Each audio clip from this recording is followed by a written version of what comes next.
as we proceed. Good evening, everyone, and welcome to Dementia and Alzheimer's in the Black community, centering the experiences of Black caregivers and families, hosted by ZAMI NOBLA, National Organization of Black Lesbians on Aging. We are rooted in Atlanta, Georgia, with national members at large and state chapters in North Carolina and Georgia. Our mission is to build power for Black lesbians 40 and older, centering advocacy, education, and community-engaged research. We're proud to celebrate our 10th anniversary this year as a 501c3 tax-exempt organization. My name is Mary Ann Adams, and I am the founder and executive director. Thank you for joining us tonight. We're honored to have with us Ms. Deneen K. Day. Deneen retired from a distinguished 30-year career as a financial crimes investigator in the state of Ohio. Her journey as a dementia caregiver began in the 1990s when she became a long-distance caregiver for her grandmother, taking on the role of guardian and decision maker.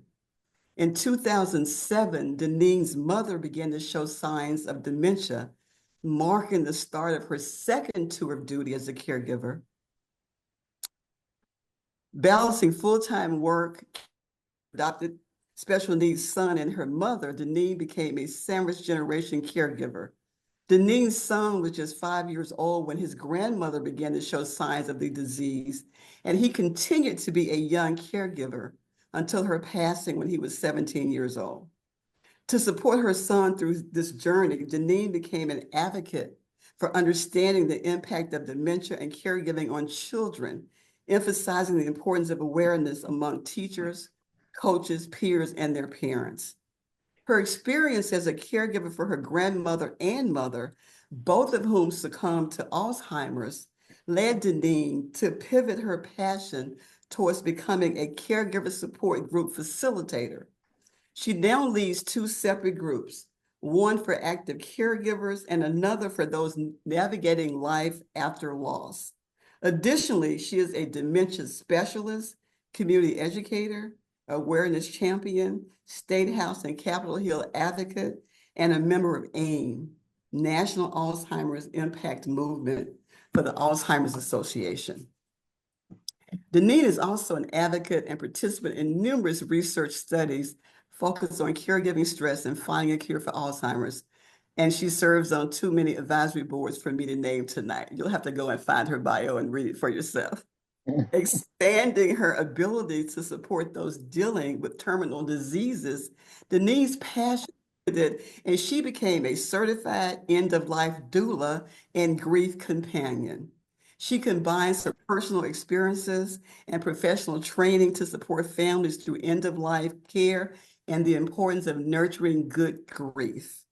Fun fact, Deneen is an avid hiker and camper.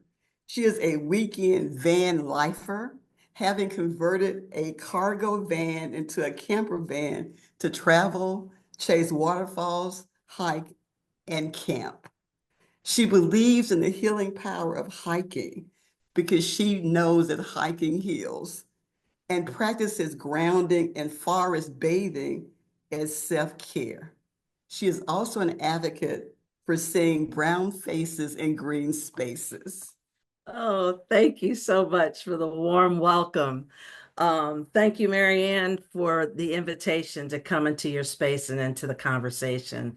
Obviously, this is a passion for me, and I also feel that it is a self-care moment for all of you all to be here tonight. You made a decision to be in a space talking about something that potentially is uncomfortable. So I invite everybody, I'm going to give like maybe 30, 50 seconds, get some water, get comfortable. Some of you might be rushing right into the house and shuffling through things, and an opportunity to breathe and just to relax a minute, because a lot of times when we start talking about things that are unfamiliar to us or very familiar to us, our body goes through a little bit of some things. So thank you for allowing me to share this information.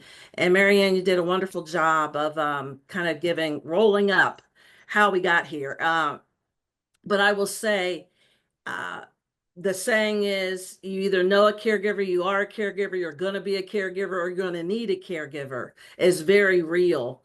So as we move through the presentation, I'm going to be giving information about how it's impacting us, but also overall the impact of dementia and giving you kind of some clinical things, but also some self-care tips, and then also infusing into the conversation and into the presentation some of the challenges and some of the actually beautiful moments, if you want to call it that, that can happen on the journey.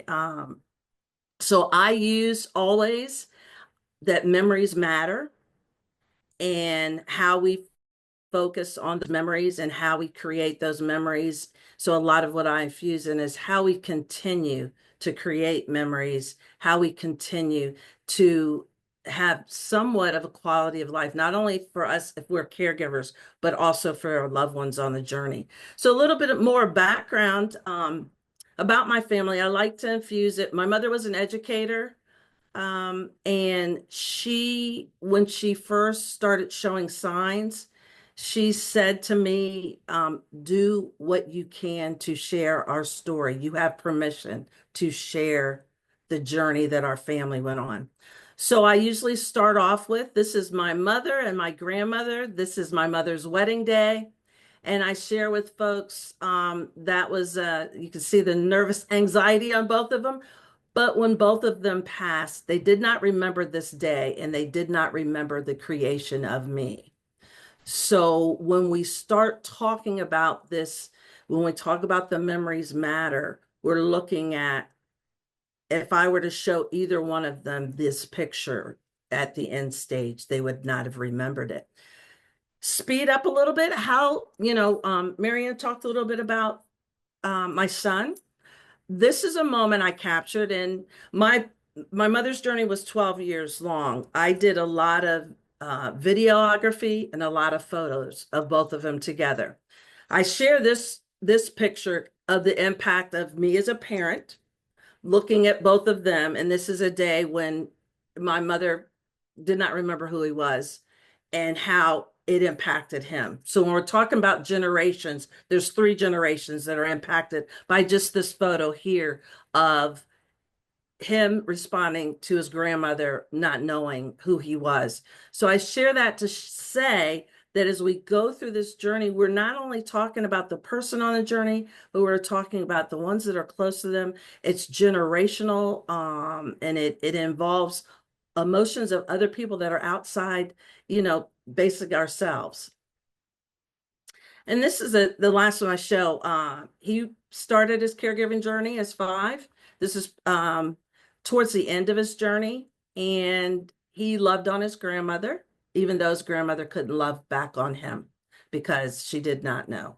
So I shared that as we go through this conversation tonight, there are ways that we can still impact that love, and we can still have that resolve that he had in this picture of loving on his grandmother and continuing to show her that when she, as I said, did not remember who he was and that he loved that she loved him. So in showing you those pictures, my goal of why I do what I do, why it was a passion pivot to be involved. I've been with the Alzheimer's Association for over 20 years. I call myself a health hair club member. I use their services. When my grandmother first had it, the Alzheimer's Association really wasn't up and running the way it is now. But I tapped in a little bit. I started volunteering after my grandmother died.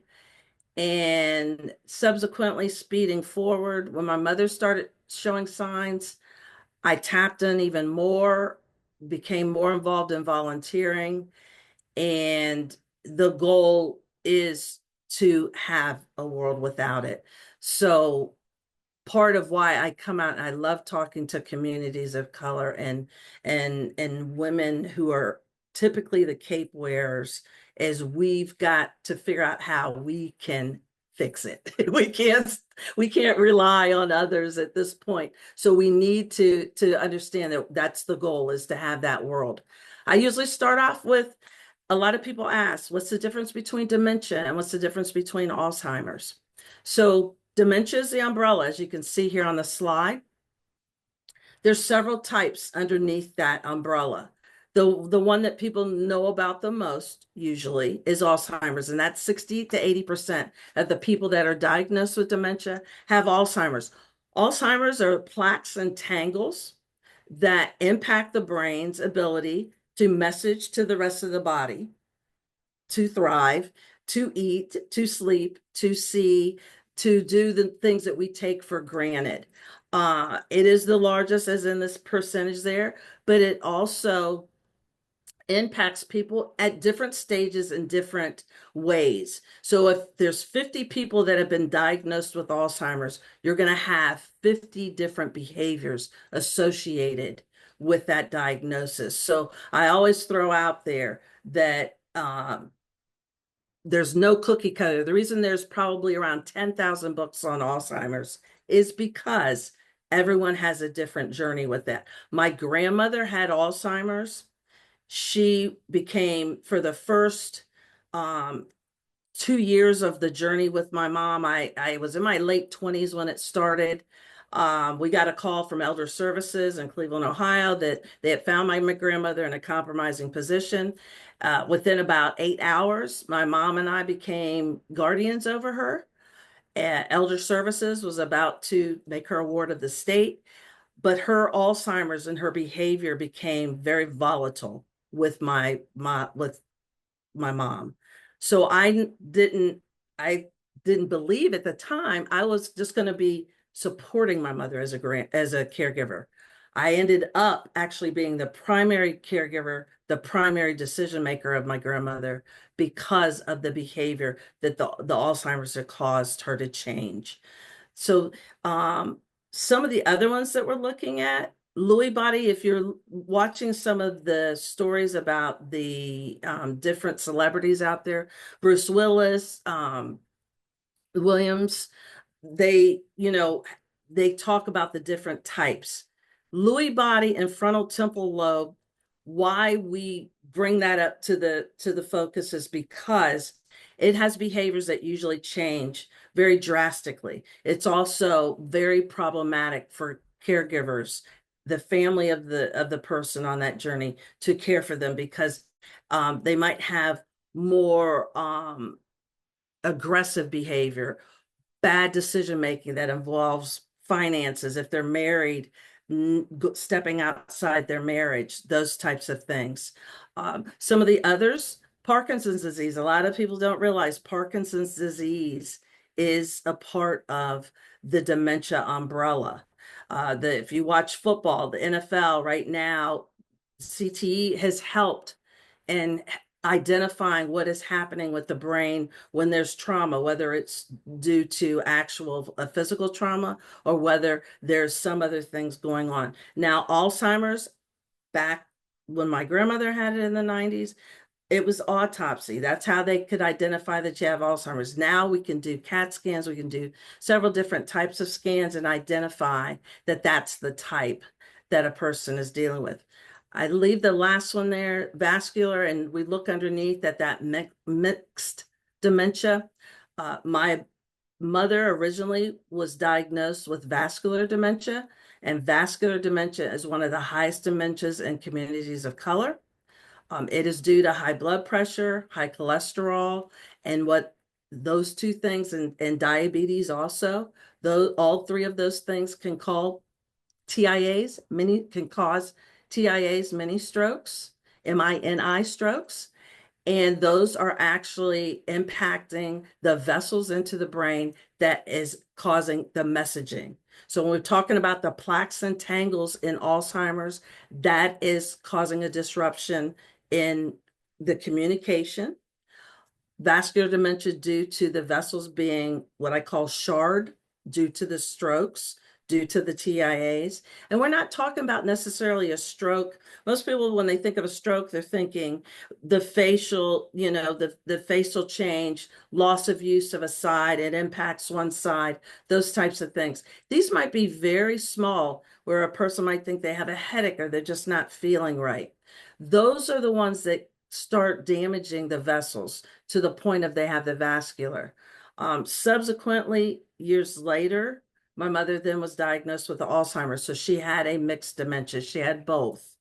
And so we were dealing with not only managing her blood pressure, her cholesterol, and all of that, but then we were also looking at how that the Alzheimer's had impacted her. You'll see pictures where in an Alzheimer's situation, the brain is shrinking, is smaller. So on an image, you'll be able to see that. So all of those that you see up there is involving the brain, and the safety of the brain is important. We talk about brain health. We talk about the physical health of the brain, but we also talk about how we can keep the brain healthy. And we're going to talk more about that as we go through. So I'm going to give you some statistics because the impact of it is important. So right now in the 2025 statistics just came out, and we have a huge jump in that, but there's 6 million that are living with the Alzheimer's. And then by 2060, we're looking at nearly 14 million. So what does that mean? What are we looking at when we're talking about the impact? And we're identifying here that the 2/3 with are women. So we have the gender. So when we're talking about this group that's here today and members of the organization, we're in that 2/3 group. We're looking at the Blacks and African Americans who are also at a higher rate and a higher prevalence. So that is also becomes impactful. And I'm just going to read off some statistics about that. We are 2 times more likely to have Alzheimer's or another type of dementia. We have identified either through studies, through surveys, that we feel that we're being discriminated against when we're seeing a healthcare provider regarding the issues that we might be seeing. 52% believe there's a barrier when we're looking at accessing care for dementia. And 2/3 believe that we're looking at that research is bias. So when we're looking at that, those of you that watch the news, there was 2 drugs that just came out that are supposed to be slowing and close to potentially identifying it early enough to stop it. Right now, Alzheimer's is 100% fatal. There's no cure for it, and there's not as consistent slowing of it. But that bottom bullet point there is extremely important. Those 2 drugs that came out or interventions that came out, they had to go back, the FDA had to go back and kind of correct themselves in that they didn't have enough of people of color, specifically Blacks, in the studies to identify the efficacy rate of the 2 drugs. And that is because the participation in the studies. So I always start out early in the presentation that we have to participate to make sure that the drugs that they have, because we're at a higher rate to potentially be on this journey.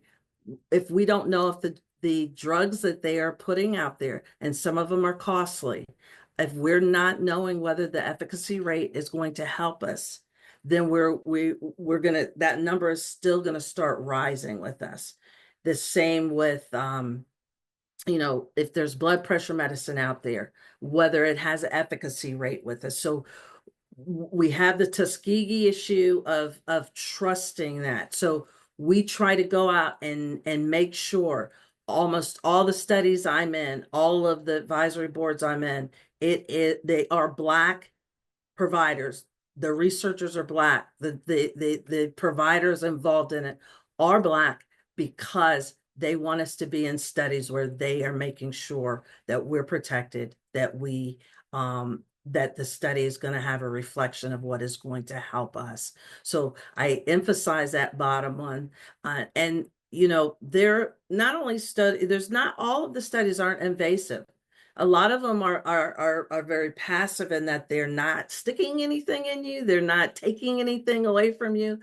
There's, for example, just studying what your caregiver stress is, logging in, so they can understand what we can do to support the caregiver. And that might mean going to a doctor and making sure that you have some type of scaffolding underneath the stressors and the things that are happening. But what we do know is the caregivers right now, the rising stat is that they are either getting very ill, and also passing before the loved one that they're caring for. And that is very high in the Black community. And the other problem with that is we have a high number of women, Black women, that are suffering from the metabolic syndrome, metabolic disease, where they have the multiple issues going on. So it's even more important. You all are here today to learn about it, but to also understand how we can manage. And Marianne talked about this, of our self-care and how we can manage our own bodies if we're on the caregiving journey. So 1 in 3 seniors die of it. So they say by the time around 80, 85 years old, a person is going to show some type of sign of dementia and potentially having the Alzheimer's. So this is a huge impact for us when you're going back to the stats with what happens with Black Americans in this journey. When we're talking about an unpaid care, 11 million unpaid care, we're talking about those who potentially they're caring for a loved one. They take less hours at work. Some leave work. Some have to pivot to a job that accommodates their care that they're giving. And that is impactful because they're not getting the balance of being paid for that care. Now, some states, and there is legislation out there of trying to have programs available for individuals that are caring for their loved one at home, a way for them to be paid, to have access to funding for that. But many, including myself, I dropped down out of supervisory position. My mother lived by herself. My son and I went over every day and took care of her. She eventually had to move in with us. She lived with us for 6 years. I was working full time. I was climbing that the steps of management, and literally had to take couple steps down because of the care that my mom needed. So that's not even necessarily a calculated stat of what happens with those that are taking demotions and taking less hours and those types of things. But with that being said, those 11 million, we're looking at 18 billion hours, and it's right now far exceeds the 347 billion. So that is the impact of it. And when we're taking that, we're 2 times more likely to be in this process, either on the journey with it or caring for somebody with it. That's a significant impact on our financial abilities, and what we do with our monies because of the care or the unpaid care that we're giving.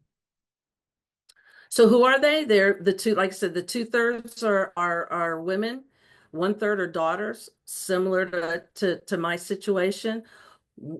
1 in 3 are over 65, which that situation then looks at is the person that's caring for the loved one on the journey. They're up there in age too. They would be considered in the elder category.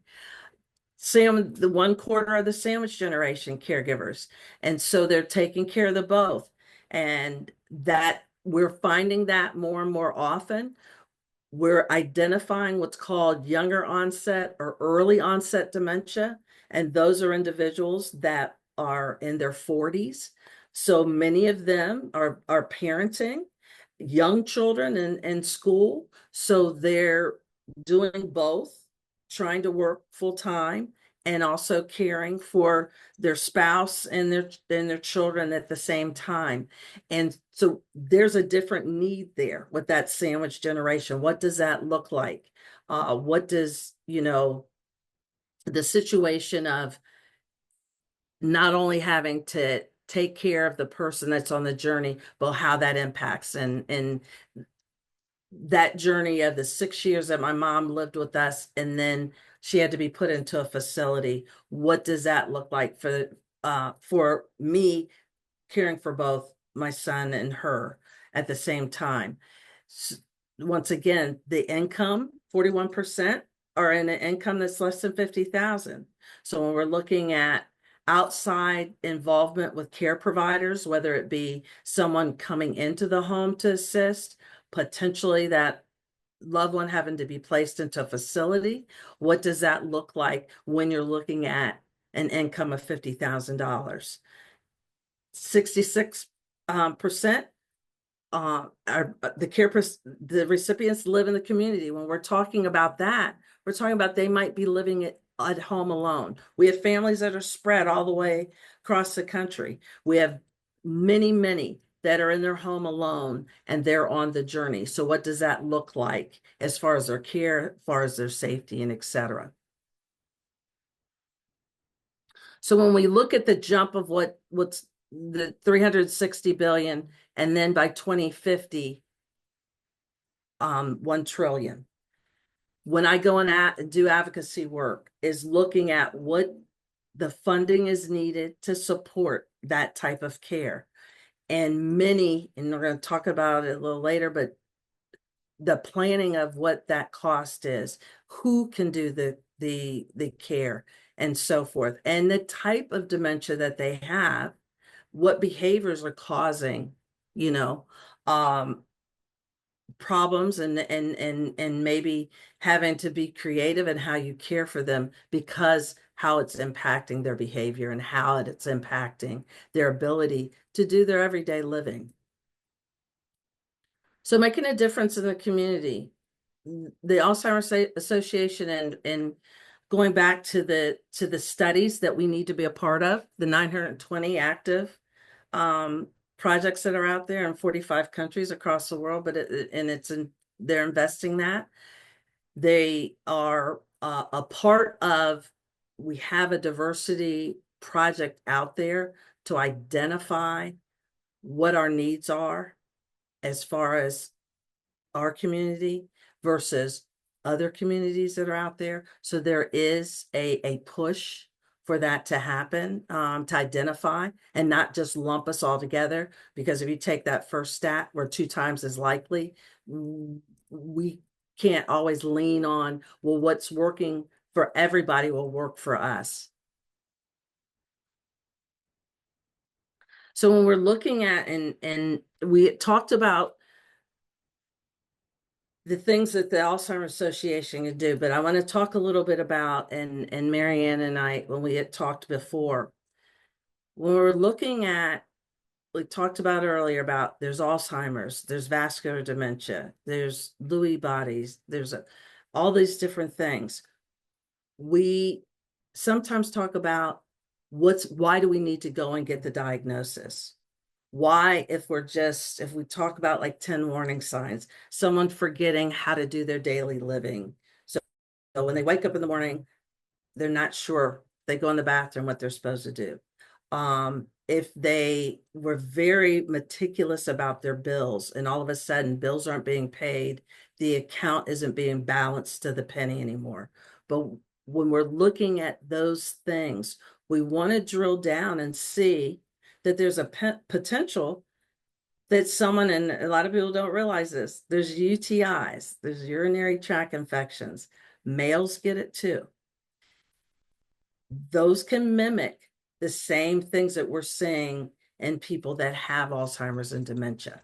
So we want to try to say to go out and see a doctor to see if there's something else going on. Medication changes. They might be in depression if a spouse has passed and there's a grief situation going on. That might cause a person to be distracted. We're distracted with phones, being busy. We've got a Zoom meeting, we've got an in-person meeting, we've got this function, we've got this event. We're overstimulated and overbooked, and we start forgetting things. We need to slow down. Another one of the warning signs is the inability to remember. I always use this example, and my son would diagnose me all the time when I would misplace my keys. We are on the phone when we're pulling into the driveway. We park the car, we're still on the phone. That's that place that you always put your bag and your keys in your house, usually right at the door. You usually put it there, but you're on the phone and you get distracted. You go into your office, your bedroom, and you continue the conversation. Then a couple hours later, you're going to leave. You go and look at the table that you usually put your items on. It's not there. We have the ability to retrace and say, oh, I was on the phone and I went into the bedroom. I was on the phone and I, went into the office to grab paperwork. We have the ability to retrace our steps and say, when someone is compromised by either a brain injury, a traumatic brain injury that's causing it, or Alzheimer's and the other dementias that are out there, that ability to retrace is not there. So they're stuck with, I don't know where it is, somebody took it, or it's lost. So that impacts that person's ability to do their when they're losing the memory of where they're putting things. The other part of that is at a later stage, when we go through the stages, the first stage might be everything's fine. They might forget where it is and then eventually find it. But as we go through the mid and late stages, it might be they've put it in the freezer, or they've put it in the oven in inappropriate areas that it should not be put in. The other warning signs before we get to, what tools to use with that, or what tools we can use to help the person on the journey, is their vision. The dementia can cause their vision to almost get tunnel vision. This impacts their ability to walk, their mobility, misjudging curbs, misjudging. We say take throw rugs out of the house. We say take clutter out of the house. We say don't compromise the ability for the person to get from their bedroom to the bathroom to the kitchen to the living room, because their vision is impacted. And of course, then that starts to, they can have falls, but it also impacts their ability to drive. And so we have individuals that, when we're looking at their cars, my mother included, she started having little nicks and scrapes on the front end of her car. This because her vision was impacted by the vascular dementia that she had. And so we're looking at some of those signs. Are they in, parking spaces are getting really small. So it's even harder for us that aren't impacted by it to be able to pull into a parking space. But we're looking at, is that a compromise? Those of you that live in a city that have Amber Alerts, the big marquees, the billboards on the highways, you'll see an adult in a silver Honda, license plates, what have, and a number. Those are usually individuals that cannot remember that, even though they've gone to this grocery store for 40 years, they back out of their driveway, they turn right, left, right, and the grocery store is there on the left-hand side. They end up in other cities sometimes, other states sometimes. As the progression goes, the stages go. So we're looking at some of those things, the signs of those things happening, but we encourage you to seek out professional. And now we have actually specialists, they're neurologists that research, study, and practice dementia, and they're well versed in understanding that. But going back to what I said earlier, medication changes, life changes can sometimes cause a person to have some of these things. We also are looking at the infections, an abscess tooth, a urinary tract infection, any type of infection that's impacting the blood can mimic the same things that we're saying. Right. And I go back to that first dementia umbrella. We don't want you to self-diagnose. We don't want you that you lose your keys or you get distracted and you're supposed to be going over to this business and you end up at another place because you're distracted. You're on the phone or you're doing some other things while you're driving. But a consistent pattern of doing the things that you normally would do without, that your loved one is doing the things that they normally would do, and it's compromising their ability to do it. We get a lot of calls, the Alzheimer's Association, at Thanksgiving and Christmas, because those are the two holidays where families come together. They might not come together at all at any other time of the year. And they're identifying. So let's say, Mama Grace makes a certain dish every holiday. Everybody sits around the table waiting for it.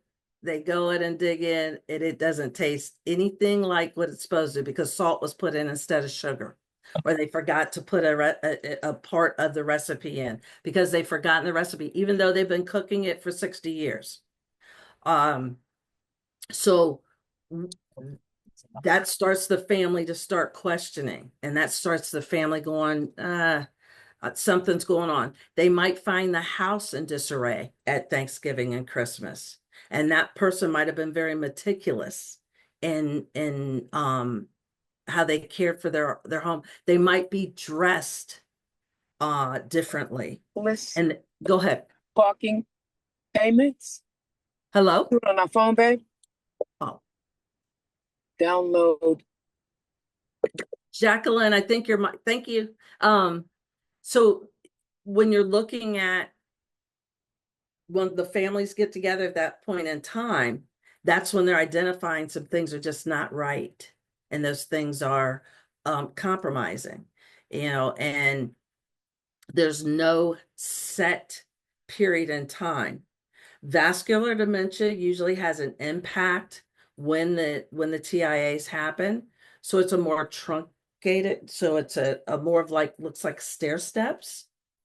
The decline of how that's impacting the brain. Alzheimer's has a more of a slope. Some stay in first stage, which might mean a little bit of memory, maybe a little bit of not engaging, but still pretty much doing what they're doing, would normally do. Mid stage, you start looking at, there might be a withdrawal socially from if they're in organizations, if they're socially very, very active. I was getting calls from my mother's sorority sisters that were saying, hey, your mom isn't engaging. She was a secretary treasurer of one of her organizations. They had called because the minutes weren't being presented every month. So you're going to see that there might be that kind of, and for me, I was in denial because of my grandmother. My son was the first one to say, hey, grandma is doing this. And he was 5, 6 years old. Grandma's doing this. Grandma's came late to pick me up from school. I'm getting a call from daycare. She's driving this way or that way. So there's no set pattern on when that happens. We just know that it'll change them. That mid stage might be a very long time. They might be able to function. A lot of times we find out from families that it's due to at work, if they're still in the workforce. My mother was 61 when she first, started showing signs, and then it progressively got worse. But when we're looking at those that are still in the workforce, a change in the platform you're using or a change in the way the operations, that might be the first sign that we know that something is going on with them. Also, it might just simply be that they might, they might be like, I'm uncomfortable. I'm not remembering. I'm not understanding. My mother at a certain stage, I would put Post-its in the bathroom to prompt her. She would go in the bathroom and to prompt her to know what she was going to do in there. Now, the blessing I had, and I always share, children are resilient. Children look at the world a little bit differently because they're not tainted by negativity as much. So for me, I leaned on my son, and I always tell families there's usually that favorite son, favorite grandchild, favorite relative or neighbor or church member that can kind of help navigate and take the pressure off. So for my son, word salading is a huge type of thing that happens on the journey. My mother would call a sweater a spoon.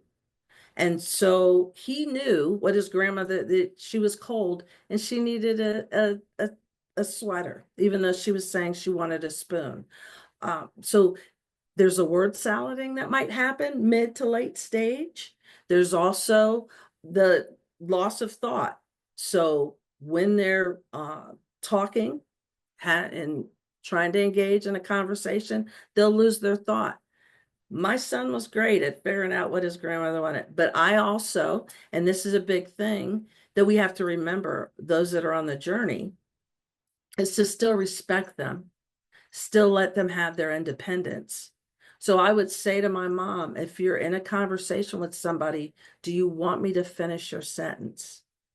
Do you want me to find your words? Now, it was a lot cuter for my son to give her the words and to help her out than for me to continually be interrupting the conversation and so forth. So the balance is to not make them feel like they can't do, and then not correct them all the time. I always say, pick and choose your battles with it. So if it's not a safety thing, then let them, but give them that respect. So she would say, yes, I want you to order at the restaurant. In restaurants and places with a lot of people and a lot of things going on, is sometimes very uncomfortable for those that are on the journey because there's a lot of distraction. There's a lot that they're missing in communication. So she would say, yeah, go ahead and order. She'll look in the menu and find a picture of something and say, I want this. So that part of it, when we're talking about how we interact and some of the tools that are out there, I allowed my mother to do what she could to, until she couldn't. So she did the laundry when she lived with us. She always did the laundry. That was her way of helping out. Well, the laundry got a little bit wonky at one point in time. We didn't have any more white clothes anymore. We had pink clothes. We had purple clothes. My son and I, we sat down and we said, hey, that's the color of the clothes. He wore it proudly. He called them his grandmother's superpower clothes. He wore them to school. We never got rid of any of it, but it helped her stay as independent as possible and helped her be a part of doing something, whether it's folding, whether it's washing the dishes over and over again sometimes. But we also are looking at quality of life. What does that look like through the stages? What does it look like as they might need more prompting to do something? What do they like?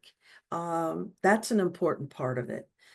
So I always say, and people hear this all the time, remember their song when they no longer can remember it. And that's an important part of when you know that it's something they like, they continue to, expose it to them and let them do it. Those of you might have seen the study. A woman was a ballerina and she had Alzheimer's. She was wheelchair bound. They were doing a music study of the impact of music on those on the journey. And when they played the very songs and the music that she danced to, that was the first time they had gotten a response from her. And she literally was moving her feet like she was doing plies. She was moving her arms like a ballerina. So that is an important part of it, uh, that's quality of life situation where she was hearing something that was pleasing her. It was also giving her some reference to something that she enjoyed. And that's kind of what we do too on this journey, is make sure that we're looking at them, identifying what gives them joy when they can't necessarily say that's what gives them joy, and also allowing them to do that. I use my son a lot because I believe that we're going to have even more children that are caregivers by default. I also believe they give us a respite. He gave me a respite. And when I was trying to fix my mom, when I was trying to make her say the right things and not be forgetful, his interjection into it and his participating in the care journey gave me a way of stepping back. And then he would then move forward with it. So a lot of times we as caregivers have to remove the trying to correct them and trying to fix and figure out what in this moment, because I tell families all the time, if we're so busy correcting and we're so busy trying to fix, we lose those moments of joy. We lose those moments of still interacting. And, you know, in our community, we have multi-generations that are in homes. We have multi-generations that we still try to keep intact. So sometimes we have to use kind of the different tools that we have, is actually having others step in. Because once again, if we go back, we wear a cape, we wear it till it's worn out. Sometimes we have 3 or 4 capes on. We're doing a disservice, not only to our loved one, but we're doing a disservice to us. Because what is happening is that we're not taking care of ourselves. We're not asking for help. We're not looking at that team around us to help with that journey. So the tools that we have to look at is, what did that person enjoy?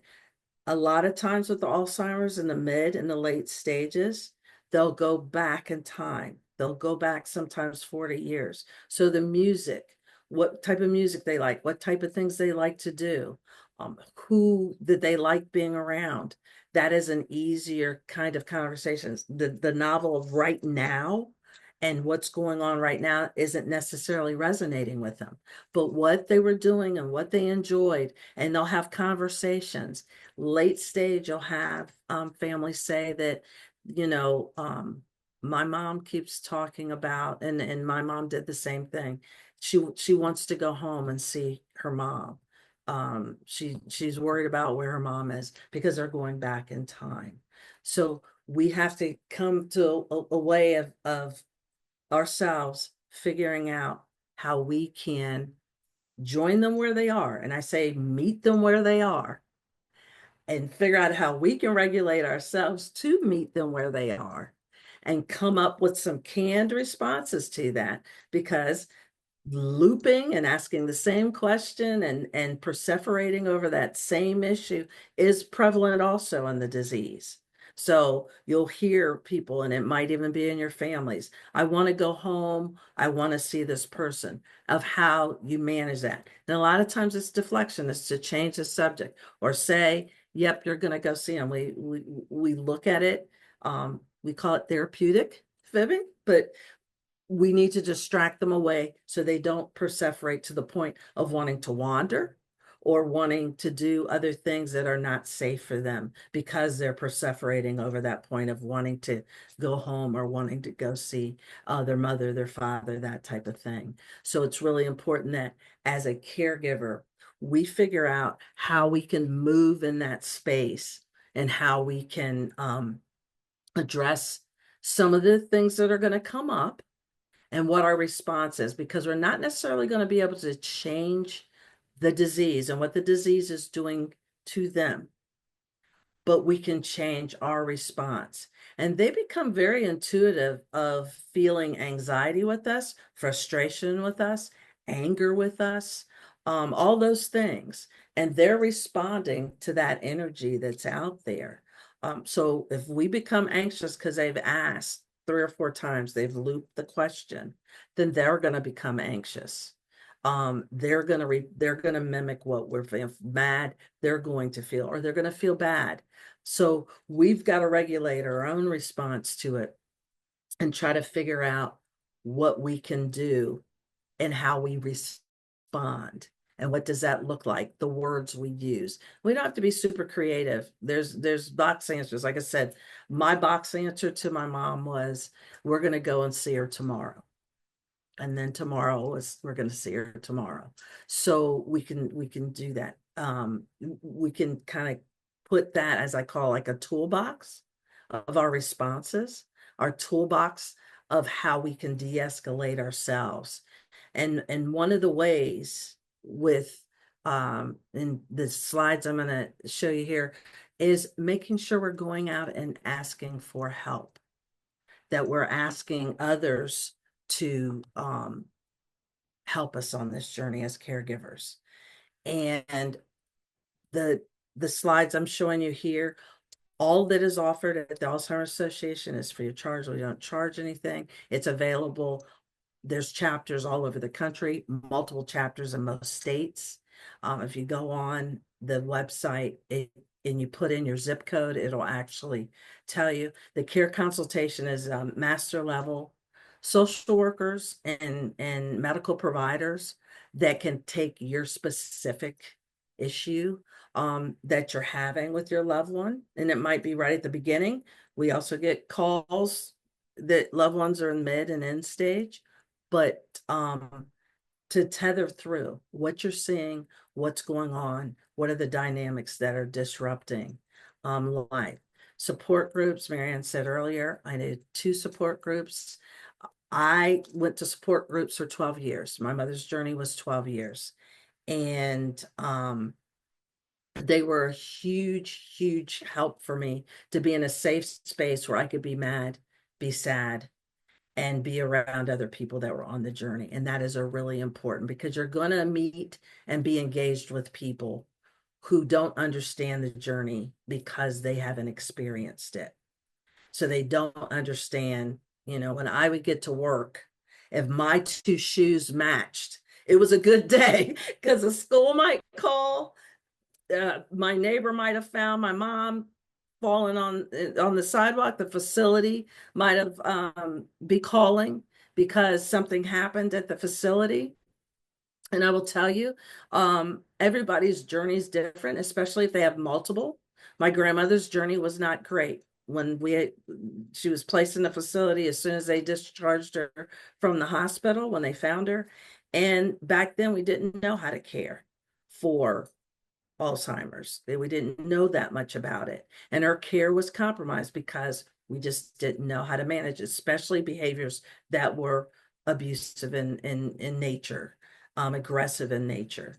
And for me, I had to tether out the feelings I had about what they did when they were caring for my grandmother and what potentially the facility would do caring for my mother. So being in spaces and with people that have an understanding and going through kind of a similar journey is important. What you saw today, in this presentation is an educational program.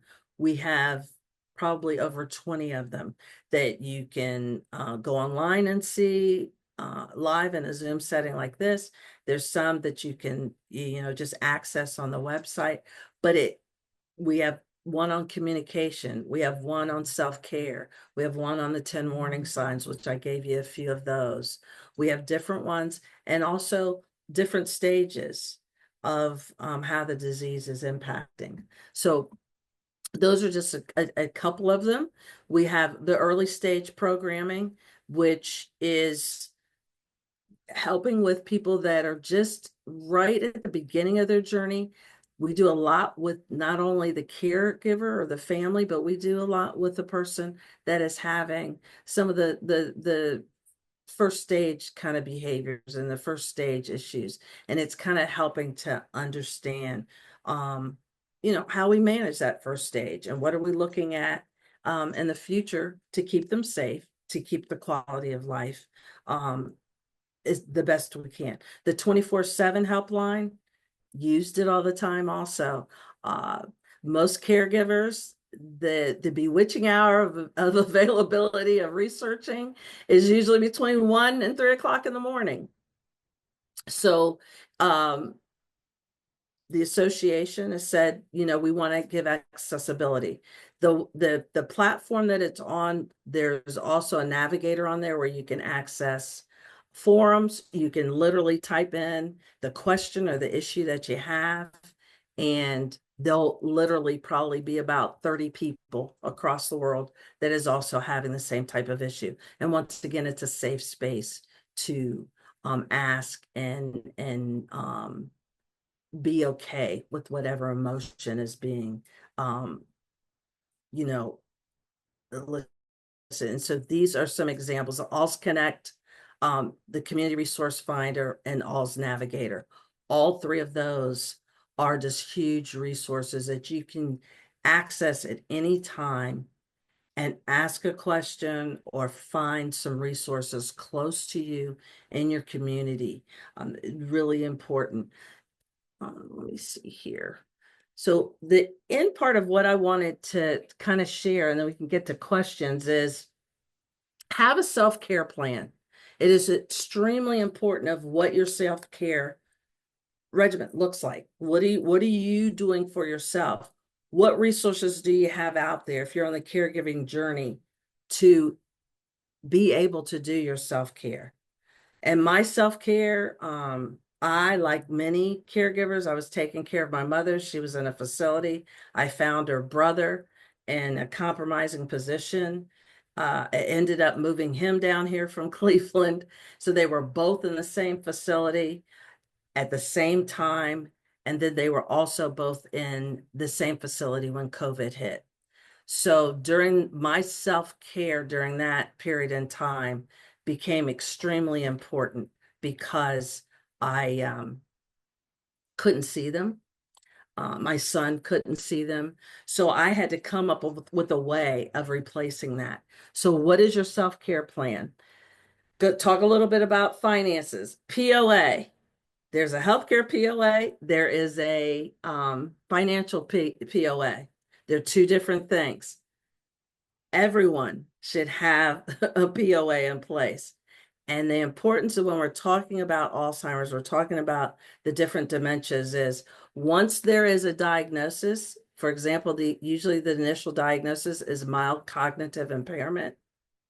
Once there's a diagnosis, especially in a medical record, anything that person signs after that can be challenged in court. So what we want is for people to have those things in place. We want to talk about the what ifs. Where are we living? Here in the US, we don't build houses that we age well in. We can't live in. We have houses that we got the master bedroom and everything up on the second floor. So we need to understand that. What does that look like? What is the plan of how we're going to move forward if, in fact, we're looking at this journey happening with either ourselves or with our loved one, neighbor, church member, etc. We do better at making decisions before there's a crisis. So the pre-planning is important. We make bad decisions in crisis. We make financially poor decisions in crisis. The other thing is what does it look like? There are devices out there, phone trackers, the buttons, watches. If in fact your loved one is in this situation, the worst call you're going to have is if they're missing. So we're going back to that driving and the silver alert. And I end with these things because what we want is on that journey, we don't want the caregiver to be in crisis. And these are types of things that lend you to be in crisis. The wandering, the falls, the safety in their homes is really important. But I say to people, I've given you a lot of information, and I say after we leave here, please drink some water. If you're able to get some fresh air, because it was a lot. But I will also say, my mother died during COVID in a secure visitor restricted long-term care facility. The intentionality of my son's part in his journey of being a caregiver, and then the intentionality of me making memories matter, including the 12 years that we were on the journey, helped with the grief afterwards. And that is really important. How we live the dash, how we manage this journey is really important, and how we have good grief after our caregiving journey. And that means health wise, it means how we lean into things and not bad practices, not overeating, not overspending, and all of those things that we can do. But we lean back on the memories of we did the best we could during that journey. And that is extremely important as we move through caring for somebody that's on the journey, or even with ourselves. If we're feeling that we're having these symptoms, but how do we move forward? How do we make the best of those situations? And by being intentional with that, I think is a really healthy thing to do, because we will have the life after, and that is important. So I'm hoping I gave a whole lot of information in a short period of time. I don't know what's in the chat or if somebody wants to unmic, but I'm an open book and available for questions. Deneen, thank you so much. This was so impactful, so full. And I'm hoping it's not a one and done. We need to have you back. And certainly, I think the focus really on the caregiving part, because, ZAMI NOBLA's research shows that so many of us as Black lesbians are caregivers. And so we really need to specifically talk about that. So thank you. There are some questions in the chat, and I will help you out with those and I'll just kind of go from the bottom to the top to Okay. see about here. Tiffany King, thank you so much for your presentation. At what point as a caregiver did you decide that you could no longer care for your mother at home? What additional supports did the facility provide that you could not? Sure. I bring up that crisis situation because my mother, one of the first thing when her mother died was she said, never put me in a facility. And I told her I would never put you in a facility. And it was a crisis. She had fallen out. She had a fall, had a traumatic injury to her shoulder. So she went from living with us, and I thought I could power through and take care of her, to being in the hospital trauma unit and having to go into facility because my friends, my doctor, her doctor had all said my journey was over. I was having significant caregiving, mental, emotional, and physical problems. I had a body of a 70-year-old because of the care I was giving to her. Also, my son was being impacted because of her decline. So it was for his mental health as well. And the facilities, the expectation I had with the facilities was that they were going to be culturally competent. Also, and Marianne, you brought up what does that facility look like when we're same-sex couples? Addressing that is important. It's the same as the POA, the HIPAA, and all of that. But making sure I was married at the time, and my wife, the facility had to be aware that she was my wife and she could come in and visit. She could come in and make decisions because she was my spouse. So we have an added layer when we're looking at either in-home care or of what that looks like, and making sure that we have the paperwork in order, that we have every document necessarily to make decisions for each other, but also for our parents and our other, if you have children, what does that look like? So I was I took advantage of a respite grants, and I put my mother in a lot of facilities when I needed a vacation, and we went on vacation, and that I tested out different facilities that way. But it is a huge stressor. The worst day of my caregiving journey was the day that my mother went into a facility, because A, I had promised her I would take care of her. B, my son wanted to be with his grandmother to the day she took her last breath. So it's hard, but you have to weigh the safety. I'm an only child, no family. So I had to weigh what resources are out there. I had great friends, but I tapped them out, because for 6 years that she lived, I had to get a care provider for my son and her. So really, it's, families have to look at it, and there's also a financial burden. Facilities are very costly. Assisted living is a cost. Memory care is even more. Memory care average around the country right now is between $12,000 and $15,000 a month. So once again, going back to that planning, what does that look like? Are we living in homes that we can have multi-generation? So I hope that kind of answers that question. Thank you, Deneen. Here's another one. This is from Valerie Jones. What is your thinking on how facilities handle people who become aggressive? So I have private clients, and then I also work for an agency. And what we're finding right now is there's a huge, we don't have enough providers like CNAs and just aides in facilities. Same at home. So a lot of facilities are understaffed. We also have an initiative, not only legislatively, but with the association, of training. We have a lack of training.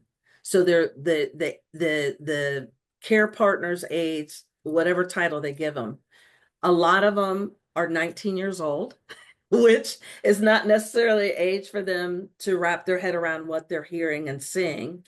But there's a lack of understanding what precipitated the behavior, what happened before when the behavior was there. So for me, what I'm seeing is there's a shortage. So that means one care partner might have up to 6, 8 residents at one time that are at like memory care level. So their care is, they're not necessarily being able to give that one-on-one. They're also young. They're very young. And they don't have the maturity sometimes of being able to address those aggressive behaviors. There's a certain number of nurses and aides that once that aggressive behavior has turned onto hands-on or, assaulted, they don't come back. Many didn't come back after COVID. And then many now, because of the aggressiveness, aren't coming back. The facilities that are staffed well, that also provide training to their staff of understanding the behaviors of dementia, usually are the ones that have a reduction in that aggressive behavior, a reduction in that kind of this all the time in the facility amongst the residents. But you also have residents that don't have any family coming in. You don't have, if there's not a lot of family members coming in to help with that, for various reasons, then you also have those care providers being their family too, because they don't get any visitors. Deneen, can you speak more about the TIAs that you mentioned at the onset of vascular Alzheimer's? Lara was asking what it was, and Sharice told her it was a mini stroke. Can you speak more about the onset of vascular Alzheimer's, please? Sure. So, and once again, that's the highest one in our community. High blood pressure, high cholesterol, diabetes causes the blood pressure to go on a high, that causes the vascular makeup of our brain to actually, that vein the pressure damages the vein. So what happens is the brain tells the body how to work.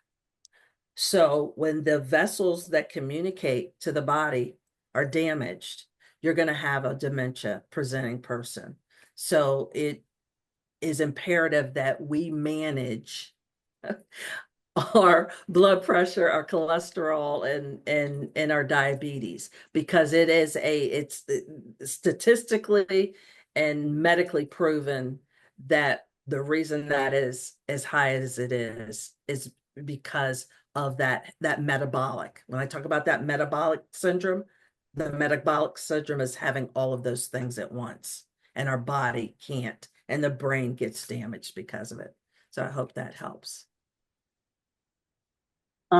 There is a question that Valerie asked earlier when you talked about how important it is for African Americans and other people of color to participate in research, dementia and Alzheimer's research.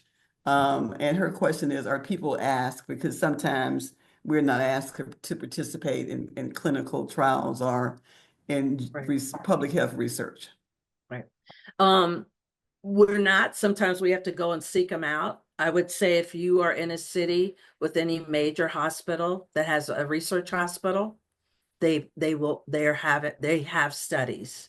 Trial Match is on the Alzheimer's platform, and Trial Match is actually, you can sign up to participate in studies. I'm very fortunate. I'm in Columbus, Ohio. Ohio State, the College of Nursing, has two amazing researchers, doctors, and they're doing massive studies in regards to the impact of the disease on us, and then also where does it lead us as far as interventions are concerned. So yes, it's hard to find, but not so hard to find. There are areas that if you Google it, if you go on the Alzheimer's website, you'll see it, and that's called Trial Match, that has the studies.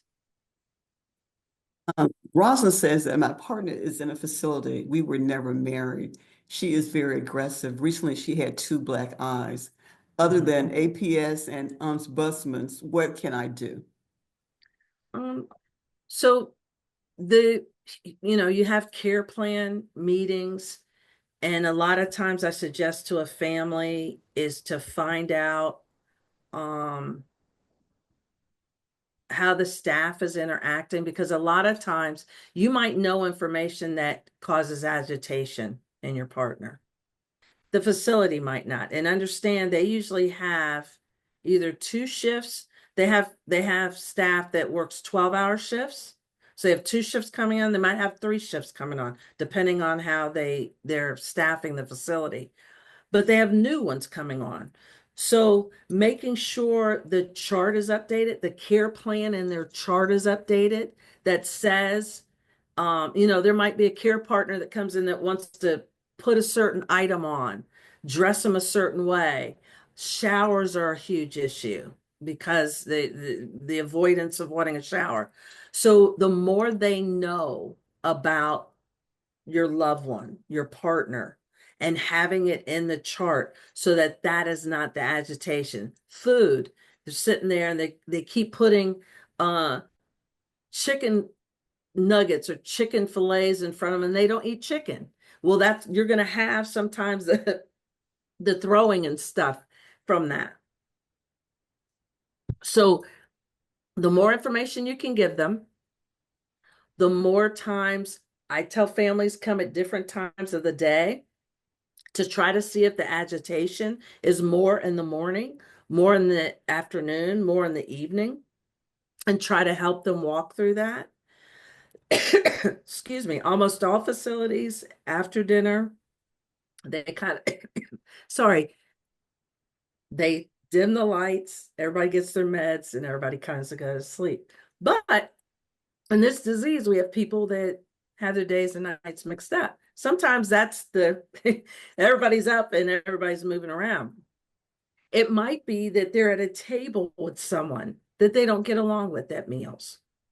It might be they're doing an activity. They're taking them down to the activities and it's something that they don't want to do. It might be that they're putting on their clothes in a way that's irritating them. So when we tether out and try to take care of all that other, then we might be able to identify whether it might be a medication management thing. A lot of our loved ones in facilities, and even at home, have a cocktail of medication to kind of level that out, the agitation. Because remember, it is scary to lose the ability of your memory, to lose the ability to do the things that you want to do, and that you have to have other people care for you. So I would be agitated too, like all the time. So that's a part of the agitation too, is that, and they might not want to be there. Most don't. Like that's the first thing, is that they don't want to be stuck up in a facility.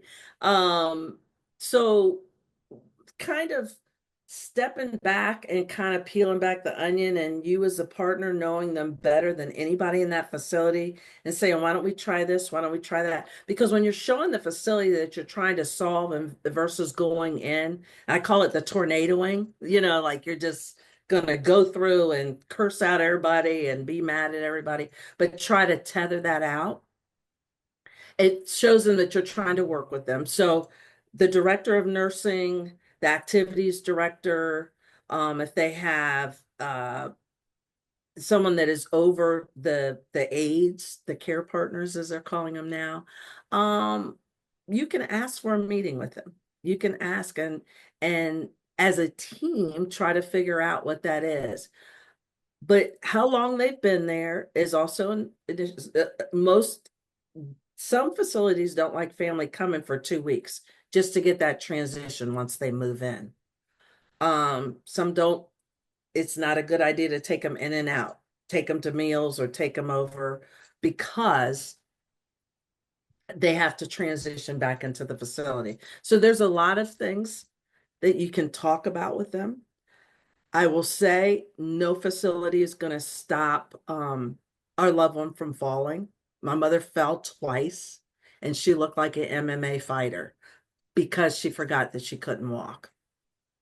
So you're going to see in facilities a lot of times that bruising face. They'll fall.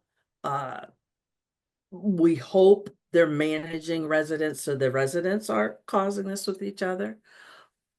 But understanding that that comes along with it too. And that's hard. It was very hard when I went in the first time my mother fell. And then the subsequent days when her face started bruising, her whole face was bruised. So those things are hard. My grandmother was very aggressive, and it was a hard time with the facility, quite honestly. It was a back and forth, filing with ombuds, filing with the state. And I had to realize that as nasty as my grandmother was to me, she was being just as nasty to them. But we wanted to make sure that they weren't doing things to escalate the behavior. And I think that's the really important part, is to identify if they're doing something that is escalating the behavior that your partner doesn't like and doesn't want. And it might be something very simple that can be fixed. So I hope that helps. Deneen, there's a question. What do you do if you can't afford a care facility? Are there resources available for assistance with paying for care facilities? Vanessa is asking this question. Sure. Good question, Vanessa. So many of the states, so for example, here in Ohio, it's called Passport, which they help sliding scale or paying for services to come into the home. So it might be a homemaker to help with laundry, meals, and so forth. It might be a companion. Our state also passed legislatively to pay caregivers to care for their loved one, so that you can stay in care with them. Tapping in on what your resources are, family, neighbors, church members, to come in and help with that care is important. But any county that has a senior levy on the ballot, that funding is for programs to help you keep your loved one at home or for respite. So for example, it might be something as going into the bathroom and renovating the bathroom so that it's a walk-in shower, walk-in tub, putting rails up for safety, widening the door so a wheelchair can get into the bathroom.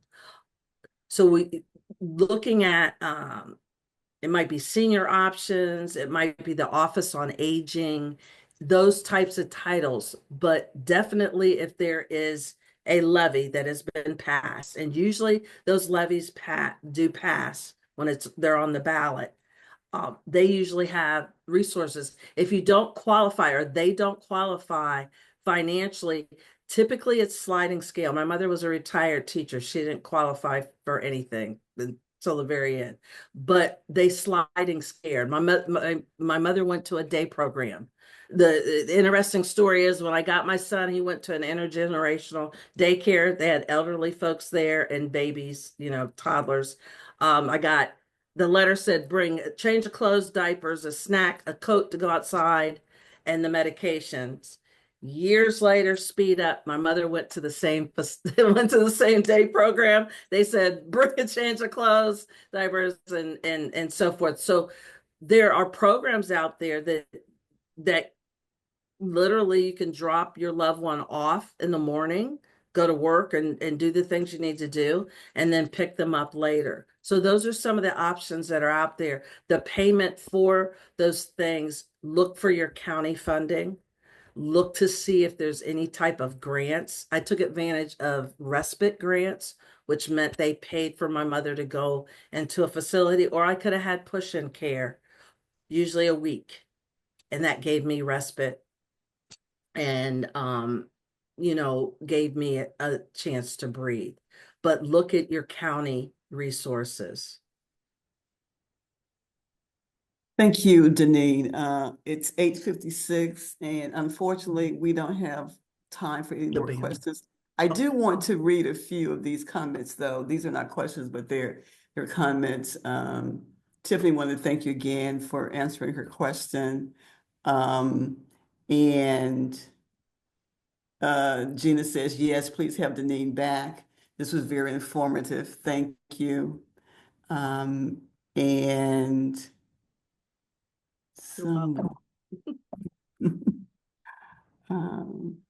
Vanessa said, thank you so much. This was very helpful.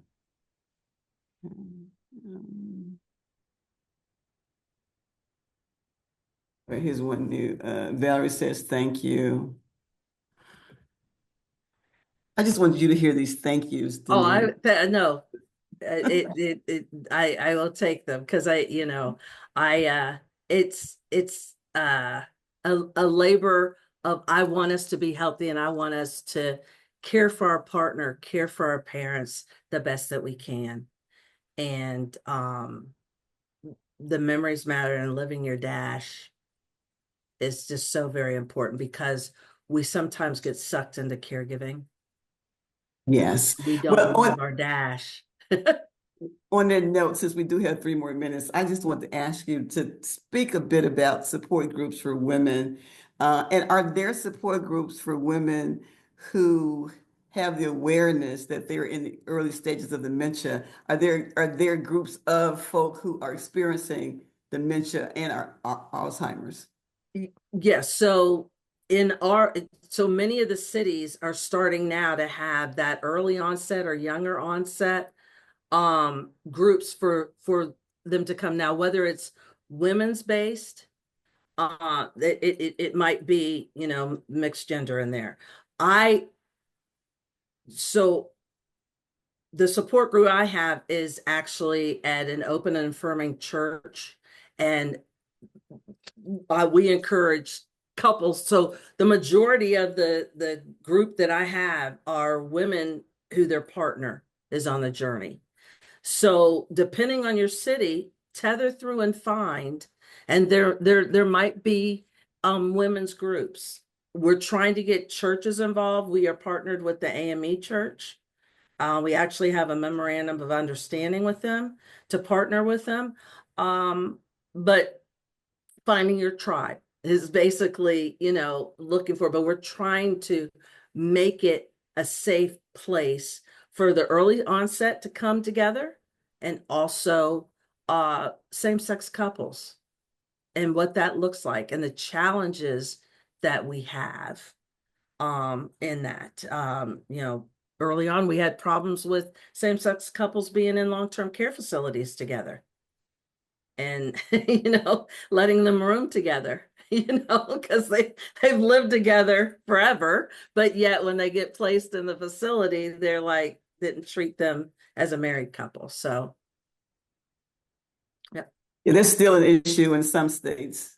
Yeah, no, and it might change very quickly here. Like, That's true. so we have to think ahead of how we're going to manage some of this stuff that might change. Absolutely.